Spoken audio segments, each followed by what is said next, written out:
In New York City, John Wick is grieving the death of his wife Helen, who had arranged for him to receive a beagle puppy named Daisy to help him cope with his loss. A few days later, a group of Russian gangsters, led by Yosef Tereskov, accost John at a gas station and fail to intimidate him into selling them his 1969 Boss 429 Mustang. That night, they break into John's home. They assault him, they kill the puppy, and steal the car.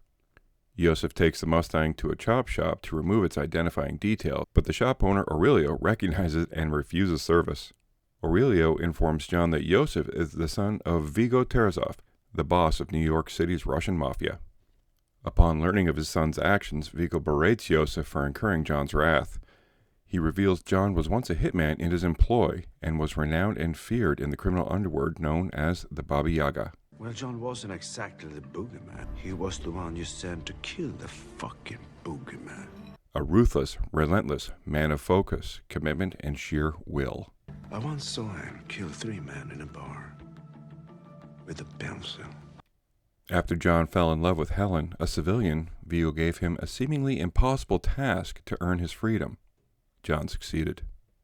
John recovers a concealed stash from his former career that includes weapons and gold coins. He rejects Vigo's attempts to make amends and kills the entire hit squad that Vigo sent to his home. Vigo then puts a $2 million bounty on John's head and enlists John's former mentor, Marcus, to kill him.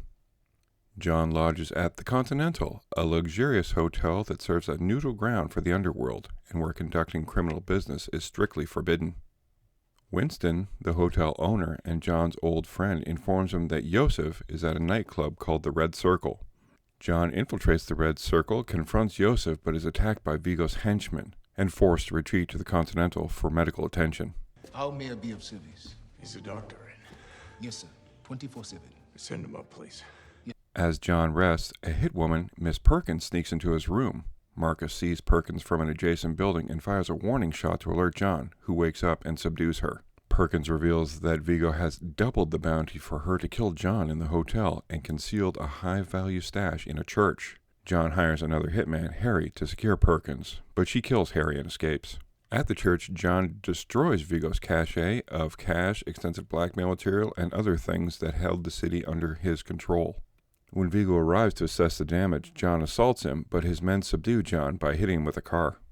John awakes tied up and tells Vigo he will not stop until Yosef is dead because the puppy gave him hope and chance not to be alone in his grief for Helen. Hand over your son, or you can die screaming alongside him! Marcus again intervenes to save John, and John kills all of his henchmen and threatens Vigo into revealing Yosef's location at a safe house. John attacks the safe house and kills Yosef. Marcus encourages John to return to his everyday life. Vigo discovers Marcus's affection for John and has him tortured and killed. Winston has Perkins executed for breaking the Continental's rules, then informs John that Vigo is preparing to leave the city by helicopter. John races to the New York harbor where he fights and mortally wounds Vigo. John, resigning to die from his injuries, watches a video on his phone of Helen telling him they need to go home. John snaps out of it, breaks into a nearby animal clinic, treats his wound, and adopts a pit bull puppy scheduled to be euthanized before beginning to walk home.